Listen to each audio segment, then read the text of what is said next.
ଭଗବାନଙ୍କ ମହିମାର ଏହି କାହାଣୀ ଶୁଣି ଆପଣଙ୍କ ଆତ୍ମା ଥରି ଉଠିବ। ଏକ ସାଧାରଣ ଛେଳିକୁ ଭଗବାନ କହିବାର ଶକ୍ତି ଦେଇଥିଲେ ଏବଂ ସେହି ନିରୀହ ଜୀବଟି ହଠାତ୍ ଜଣେ ହତ୍ୟାକାରୀ ମହିଳା ବିରୋଧରେ ସାକ୍ଷ୍ୟ ଦେବାକୁ ଲାଗିଲା। ଆଉ କିନ୍ତୁ କଥା କେବଳ ସାକ୍ଷ୍ୟ ପର୍ଯ୍ୟନ୍ତ ସୀମିତ ନଥିଲା। ଏହାପରେ ଯେଉଁ ଦୃଶ୍ୟ ସାମ୍ନାକୁ ଆସିଲା ତାହା ପୁରା ଗାଁକୁ ସ୍ତବ୍ଧ କରିଦେଲା। ଏହି ଘଟଣା ଏକ କାହାଣୀ ନୁହେଁ, ବରଂ ଧୈର୍ଯ୍ୟ, ନ୍ୟାୟ ଏବଂ ସତ୍ୟର ମହାନ ଉଦାହରଣ। ତେବେ ଆସନ୍ତୁ ଏହି ଶିକ୍ଷଣୀୟ କାହାଣୀକୁ ଶେଷ ପର୍ଯ୍ୟନ୍ତ ନିଶ୍ଚୟ ଦେଖିବା। ଆଉ ତା ପୂର୍ବରୁ ଆପଣମାନେ କେଉଁ ଜିଲ୍ଲାରୁ ଦେଖୁଛନ୍ତି ନିଶ୍ଚୟ ଭିଡ଼ିଓକୁ ଲାଇକ୍ କରି କମେଣ୍ଟରେ ମଧ୍ୟ ଜଣାଇଦେବେ। ଓଡ଼ିଶାର ଏକ ଛୋଟ ଗାଁରେ ମାଟିର ତିଆରି ଏକ ପୁରୁଣା ଘରେ ପ୍ରକାଶ ଏବଂ ତାର ଦୁଇ ପତ୍ନୀଙ୍କ ସହିତ ଜୀବନ ବିତାଉଥିଲା। ପ୍ରଥମ ପତ୍ନୀ ନାଁ ଥିଲା ସାନିଆ, ଯିଏକି ବର୍ଷ ବର୍ଷ ଧରି ପ୍ରକାଶ ସହିତ ରହୁଥିଲା, କିନ୍ତୁ ଭାଗ୍ୟ ତାକୁ ସନ୍ତାନ ସୁଖରୁ ବଞ୍ଚିତ ରଖିଥିଲା। ସେ ପ୍ରତିଦିନ ହସିବାକୁ ଚେଷ୍ଟା କରୁଥିଲା, କିନ୍ତୁ ତାର ହୃଦୟ ଭିତରେ ଶୂନ୍ୟ ହୋଇଯାଉଥିଲା। ପ୍ରକାଶର ମା, ଯିଏକି ନାତିର ଆଶାରେ ବ୍ୟାକୁଳ ଥିଲେ ଏବଂ ଶେଷରେ ପୁଅର ମଧ୍ୟ ଦ୍ୱିତୀୟ ବିବାହ କରିଦେଲେ। ତେବେ ଏହି ବିବାହ କୌଣସି ଧନୀ ଘରେ କିମ୍ବା କୌଣସି ନବାବଙ୍କ ଝିଅ ସହିତ ହୋଇନଥିଲା, ବରଂ ଏକ ଅନାଥ, ନିରୀହ ଏବଂ ସୁନ୍ଦର ଝିଅ ସହିତ ହେଲା, ଯାହାର ନାମ ଥିଲା ଆଲିନା। ତାର ନା ଥିଲେ ବାପା ମା, ନା ଥିଲା କୌଣସି ସାହାରା, କେବଳ ଗୋଟିଏ ଛେଳି ଥିଲା, ଯିଏକି ତାର ପିଲାଦିନର ସାଥୀ ମଧ୍ୟ ଥିଲା। ସେହି ଛେଳିଟି ତାର ଯୌତୁକ ହୋଇ ତା ସହିତ ଚାଲି ଆସିଲା। ଆଲିନା ମାତ୍ର 18 ବର୍ଷ ଥିଲା।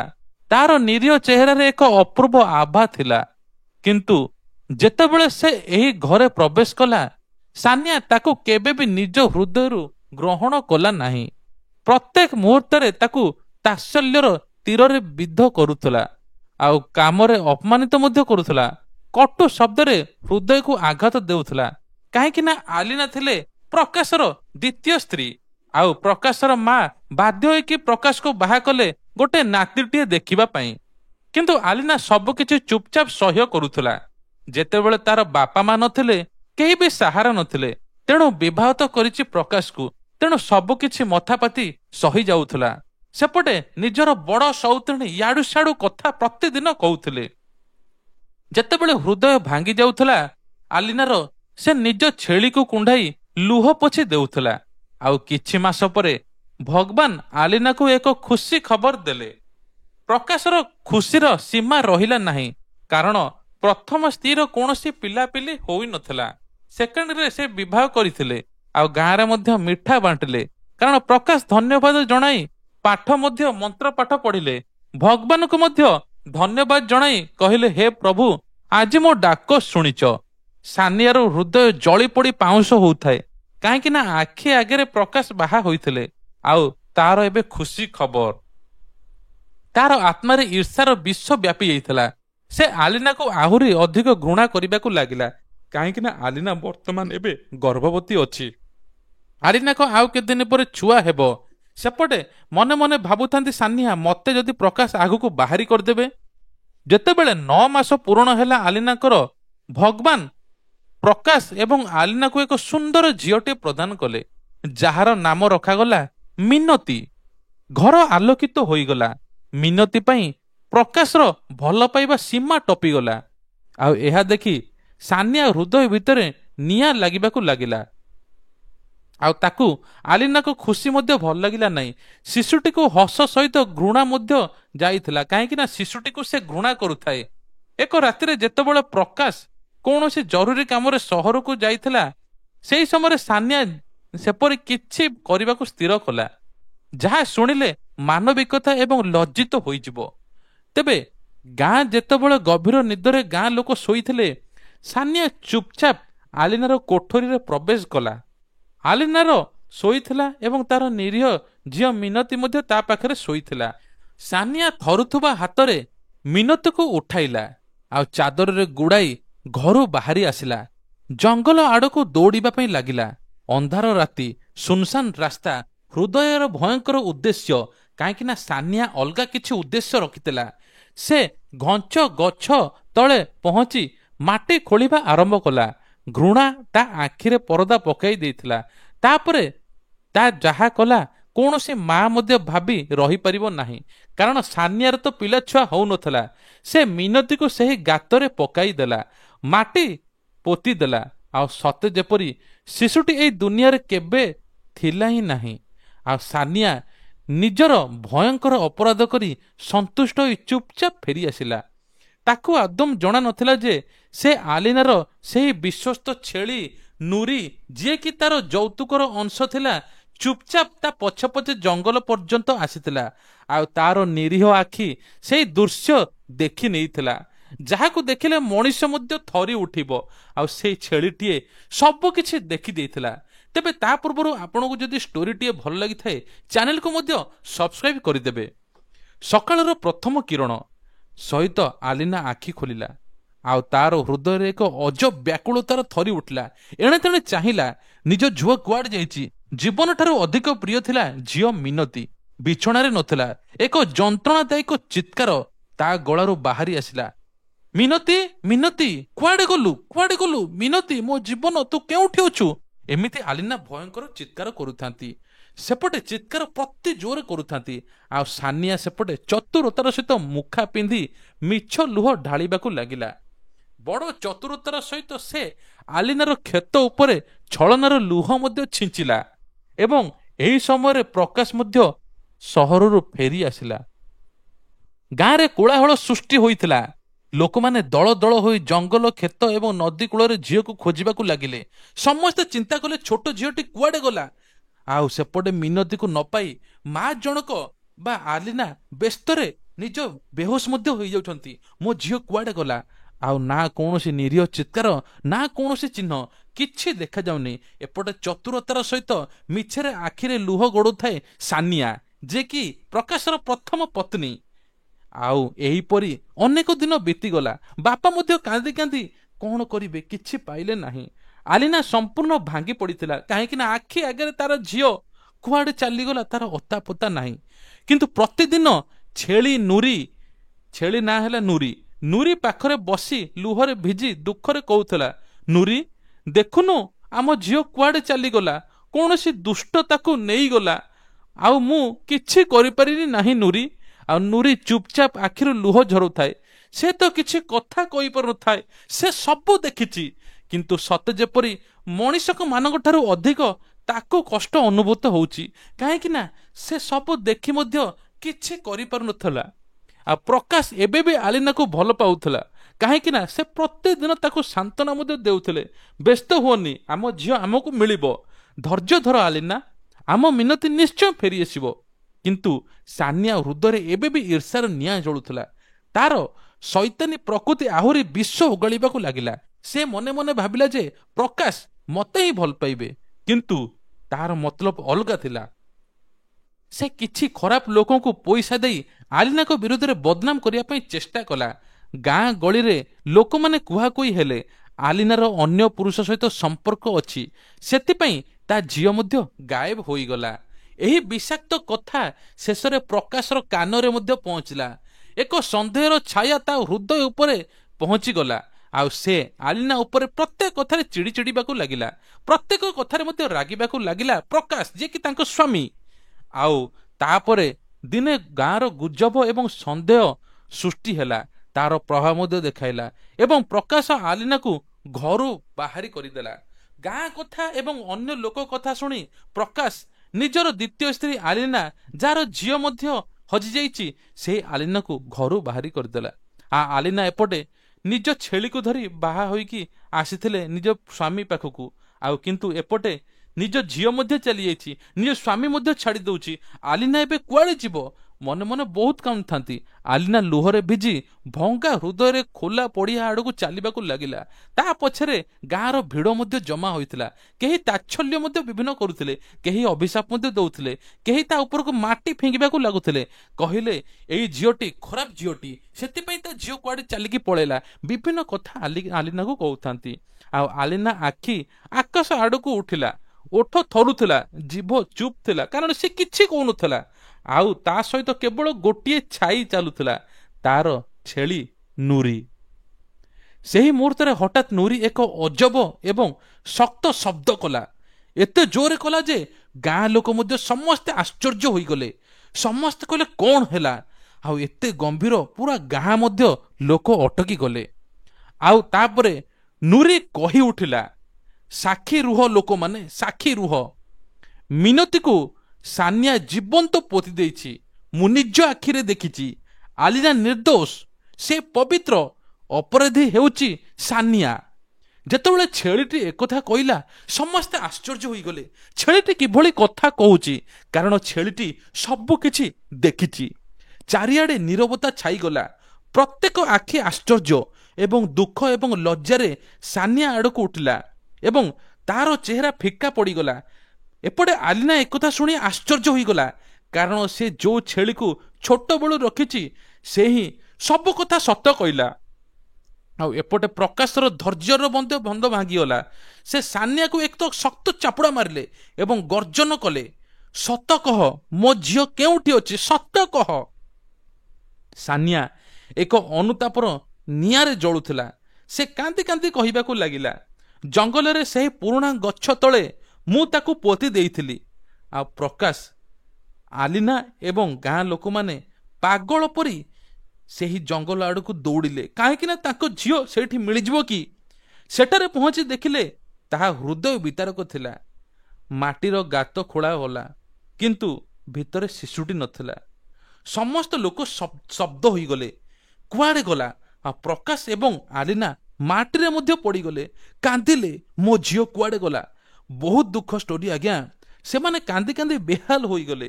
ସେମାନଙ୍କର ବିଶ୍ୱାସ ହୋଇଗଲା ଯେ ବୋଧହୁଏ କୌଣସି ଜଙ୍ଗଲୀ ଜନ୍ତୁ ସେମାନଙ୍କ ମିନତିକୁ ଉଠାଇ ନେଇଛି। ତେବେ ଆପଣଙ୍କୁ ମଧ୍ୟ କହୁଛି, ଯଦି ଏପର୍ଯ୍ୟନ୍ତ ଷ୍ଟୋରି ଦେଖୁଛନ୍ତି ନିଶ୍ଚୟ ଚ୍ୟାନେଲକୁ ସବସ୍କ୍ରାଇବ କରିଦେବେ। ବହୁତ ଭଲ ଷ୍ଟୋରି ଆଜ୍ଞା। ଆଉ ତାପରେ ଜଙ୍ଗଲରେ ଗୋଟିଏ ଶବ୍ଦ ଗୁଞ୍ଜରିତ ହେଲା, ମିନତି, ମିନତି, ମୋ ଜୀବନ, କେଉଁଠି ଅଛୁ, କେଉଁଠି ଅଛୁ?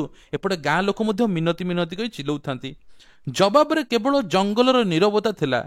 ଏକ ଏପରି ନୀରବତା ଯାହା ଆଲିନାର ଆତ୍ମାକୁ ଚିରି ଦେଉଥିଲା। କେଇ ଦିନ ଏହି ବ୍ୟାକୁଳତା, ଯନ୍ତ୍ରଣା ଏବଂ ଉଦାସୀନତାରେ ବିତୁଥିଲା। ଦିନେ ଜଣେ ସାଧୁ ବାବା ପ୍ରକାଶର ଗାଁକୁ ଆସିଲେ। ତାଙ୍କର ଆଧ୍ୟାତ୍ମିକ ଉପସ୍ଥିତିରେ ବାତାବରଣ ମହକି ଉଠିଲା। ପ୍ରକାଶ, ଯିଏକି ସାନିଆର ଅପରାଧ ପାଇଁ ତାକୁ ଛାଡ଼ପତ୍ର ମଧ୍ୟ ଦେଇସାରିଥିଲେ, ଆଉ ସାନିଆକୁ ମଧ୍ୟ ଗାଁ ଲୋକ ସମସ୍ତେ ଟାହିଟାପରା କରୁଥିଲେ ଏବଂ ସମସ୍ତେ କହୁଥିଲେ ଆକୁ ଜେଲ୍ ପଠାଇବା ଦରକାର। ଆଉ ଏବେ ବି ନିଜର ଭଙ୍ଗା କିନ୍ତୁ ପବିତ୍ର ଭଲ ପାଇବା ଆଲିନା ସହିତ ରହୁଥିଲା ଭଙ୍ଗା କୁଡ଼ିଆରେ। ଆଉ ସେହି ଦୁହେଁ ସାଧୁ ବାବାଙ୍କ ପାଦ ତଳେ ପଡ଼ିଗଲେ। ପ୍ରକାଶ ସ୍ୱରରେ ଥରୁଥାଏ ଏବଂ ବିଭିନ୍ନ ପ୍ରକାର କଥା କହୁଥାଏ। ଆଖି ଓଦା ହେଇଯାଉଥାଏ। ବାବାଜୀ, ବାବାଜୀ, ଆମ ଝିଅ ହଜିଯାଇଛି। ଆମେ ପ୍ରତି ମୁହୂର୍ତ୍ତରେ ତାର ବିଚ୍ଛେଦର ଯନ୍ତ୍ରଣା ପାଉଛୁ। ବହୁତ କଷ୍ଟ ଲାଗୁଛି। ବେଳେବେଳେ ଇଚ୍ଛା ହେଉଛି ଆମେ ଆଉ ବଞ୍ଚିବୁ ନାହିଁ। ଆମ ଜୀବନ କେବଳ ଏକ ଧୈର୍ଯ୍ୟ। ଆମେ ହିଁ ଅପେକ୍ଷା କରିଛୁ ଆମ ଝିଅ ଆମ ପାଖକୁ କେବେ ଆସିବ, କ'ଣ ଆମ ଝିଅ ଆମକୁ କେବେ ମିଳିବ? ଦୟାକରି ଆଶୀର୍ବାଦ କରନ୍ତୁ। ସାଧୁ ବାବା କିଛି ମୁହୂର୍ତ୍ତ ଚୁପ୍ ରହିଲେ, ଆଖି ବନ୍ଦ ମଧ୍ୟ କରିଦେଲେ। ସେହି ଗଛ ତଳେ ବସିଲେ ଯେଉଁଠାରୁ ସବୁ ଯନ୍ତ୍ରଣାର କାହାଣୀ ଆରମ୍ଭ ହୋଇଥିଲା। ବାତାବରଣ ସ୍ଥିର ଥିଲା। ଆଲିନାର ଆଖିର ଲୁହର ମଧ୍ୟ ହ୍ରଦ ଥିଲା, କାହିଁକି ନା ପ୍ରତ୍ୟେକ ଦିନ ସେ କାନ୍ଦୁଥିଲା। ଖାଇବା ପିଇବା ସବୁ ଭୁଲି ଯାଇଥିଲା ଏବଂ ପ୍ରକାଶର ହୃଦୟ ଅସ୍ଥିର ସ୍ପନ୍ଦନରେ ପରିପୂର୍ଣ୍ଣ ଥିଲା। କିଛି ସମୟ ପରେ ସାଧୁ ବାବା ନିଜ ଆଖି ଖୋଲିଲେ ଏବଂ ତାଙ୍କ ସ୍ୱରରେ ପ୍ରକୃତିର ଶାନ୍ତି ଏବଂ ସତ୍ୟର ଗୁଞ୍ଜରଣ ଥିଲା। ଶୁଣ ପୁଅ, ତୁମ ଝିଅ ତୁମକୁ ନିଶ୍ଚୟ ମିଳିବ, କିନ୍ତୁ ପ୍ରତ୍ୟେକ ଜିନିଷର ଏକ ନିର୍ଦ୍ଦିଷ୍ଟ ସମୟ ଥାଏ। ଭଗବାନ ତୁମର ପରୀକ୍ଷା ନେଉଛନ୍ତି।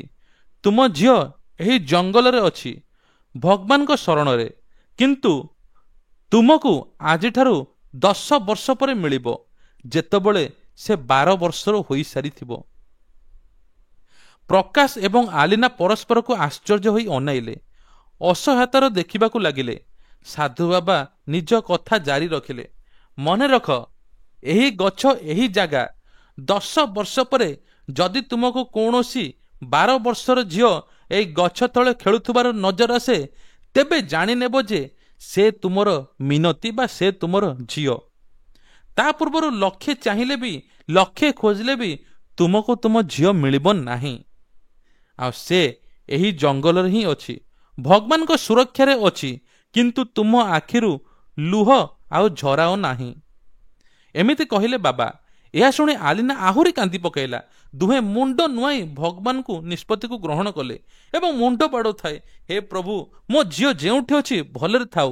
ଆଉ ସେହି ଦିନଠାରୁ ଆଲିନା ପ୍ରତ୍ୟେକ ଦିନ ନୁରି ଏବଂ ନିଜର ବିଶ୍ୱସ୍ତ ଛେଳି ସହିତ ସେଇ ଗଛ ତଳକୁ ଯାଉଥିଲା। ଘଣ୍ଟା ଘଣ୍ଟା ଧରି ବସି ଚାହୁଁଥିଲା, ନିଜ ଝିଅ ସ୍ମୃତିରେ ହଜାଇ ଦେଉଥିଲା କେବେ ତାଙ୍କ ଝିଅ ଆସିବ। ଆଉ କେବେ ଚୁପଚାପ ପ୍ରାର୍ଥନା ମଧ୍ୟ କରୁଥିଲା, କେବେ ପବନର ବାହୁ ପ୍ରସାରୀ କଳ୍ପନାରେ ମିନତିକୁ ଛାତିରେ ଲଗାଇ ଚେଷ୍ଟା କରୁଥିଲା, ଭାବୁଥିଲା ଯେ ମିନତି ଯେମିତି ସତରେ ଆସିଲେ। ଆଉ ପ୍ରକାଶ ମଧ୍ୟ ଅନେକ ସମୟରେ ସେଇ ଗଛ ପାଖରେ ବସୁଥିଲେ, ଲୁହରେ ଭିଜିଥିବା ଆଖିକୁ ଆକାଶକୁ ଚାହିଁ କହୁଥିଲେ, ହେ ଭଗବାନ, ଆମ ଧୈର୍ଯ୍ୟର ଫଳ ଆମକୁ ପ୍ରଦାନ କର। ମୁଁ ଆଉ ସହିପାରୁନି ପ୍ରଭୁ, ସହିପାରୁନି। ଏମିତି ମଧ୍ୟ କାନ୍ଦୁଥାନ୍ତି। ତେବେ ସମୟ ବିତୁଥିଲା, ମାସ ପରେ ମାସ ବିତୁଥିଲା, ବର୍ଷ ପରେ ବର୍ଷ ମଧ୍ୟ ବିତୁଥିଲା। ପୁରା 10 ବର୍ଷ ସମୟ ଅତିବାହିତ ହୋଇଗଲା ଏବଂ ଆଲିନାର ଚେହେରାରେ ହାଲୁକା ରେଖା ଦେଖାଯାଉଥିଲା। ଦିନର ପରିଶ୍ରମ ତାର ଅଣ୍ଟାକୁ ସାମାନ୍ୟ ନୁଆଇଁ ଦେଇଥିଲା, କିନ୍ତୁ ହୃଦୟରେ ମିନତିର ଭଲ ପାଇବା ଆଶାର ଆଲୋକ ମଧ୍ୟ ଥିଲା। ଦିନେ ଦିନେ ତାଙ୍କ ଝିଅ ମିଳିବ ବୋଲି ଆଲିନା ଭାବିଥିଲା।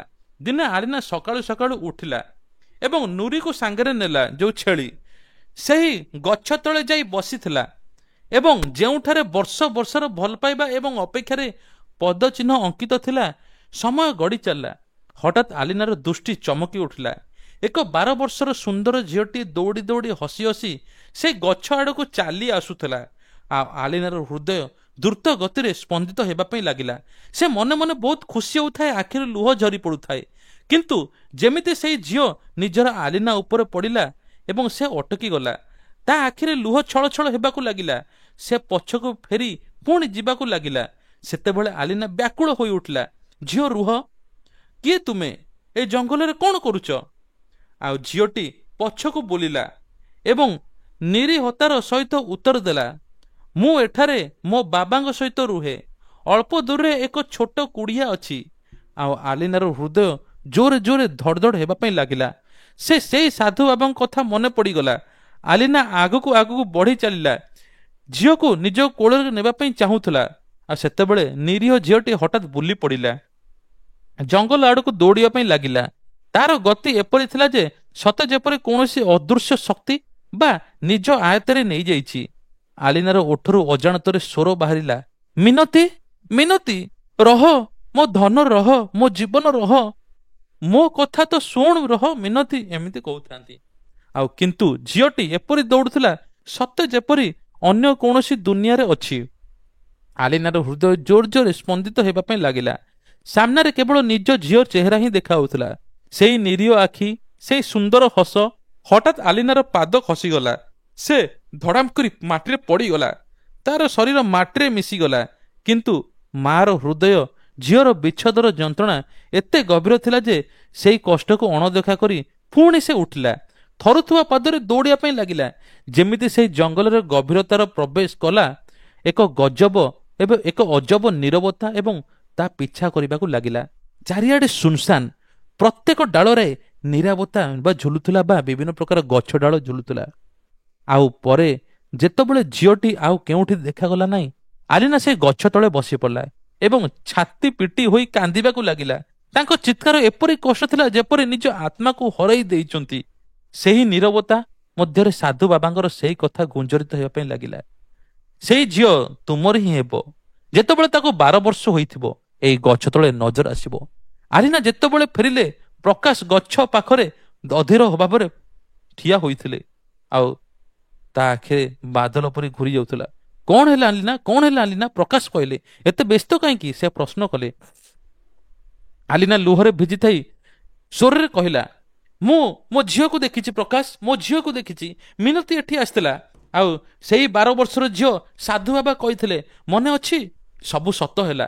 ଆଉ ପ୍ରକାଶଙ୍କ ଆଖିରୁ ଆହୁରି ଆଲୋକ ଚମକି ଉଠିଲା, ବହୁତ ଆଖିରୁ ଲୁହ ଝରି ପଡ଼ିଲା। ସତରେ ମୋ ଝିଅ ଆସିଥିଲା, ଆମ ଝିଅ ଜୀବିତ ଅଛି, ଏମିତି ବହୁତ କହୁଥାନ୍ତି।